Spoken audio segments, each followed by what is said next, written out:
Lecture du livre de la Genèse. En ces jours-là, les gens de Sodome avaient voulu s'en prendre aux deux voyageurs passant la nuit chez Lot.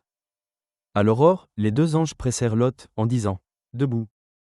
Prends ta femme et tes deux filles qui se trouvent ici, et va-t'en, de peur que tu ne périsses, à cause des crimes de cette ville. » Comme il s'attardait, ces hommes le saisirent par la main, ainsi que sa femme et ses deux filles, parce que le Seigneur voulait l'épargner. Ils le firent sortir et le conduisirent hors de la ville. Une fois sortis, ils dirent : « Sauve-toi si tu tiens à la vie. Ne regarde pas en arrière. Ne t'arrête nulle part dans cette région. Sauve-toi dans la montagne, si tu ne veux pas périr. » Lot leur dit : « Non, je vous en prie, mes seigneurs. Votre serviteur a trouvé grâce à vos yeux, et vous m'avez fait une grande faveur en me laissant la vie. Mais je n'ai pas le temps de me sauver dans la montagne. Le malheur va me rattraper et je mourrai. Voici une ville assez proche pour y fuir. Elle est si petite. Permettez que je me sauve là-bas. Elle est si petite. Afin de rester en vie. » Ils lui répondirent : « Pour te faire plaisir cette fois encore, je ne détruirai pas la ville dont tu parles.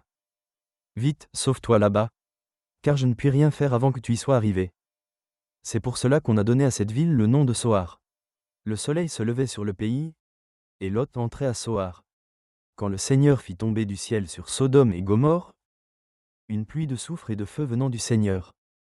Dieu détruisit ces villes et toute la région, avec tous leurs habitants et la végétation. Or, la femme de Lot avait regardé en arrière, et elle était devenue une colonne de sel. Abraham se leva de bon matin, pour se rendre à l'endroit où il s'était tenu en présence du Seigneur, et il regarda du côté de Sodome, de Gomorrhe et de toute la région. Il vit monter de la terre une fumée, semblable à celle d'une fournaise. Lorsque Dieu a détruit les villes de cette région, il s'est souvenu d'Abraham, et il a fait échapper Lot au cataclysme qui a détruit les villes où il habitait. Parole du Seigneur. Nous rendons grâce à Dieu.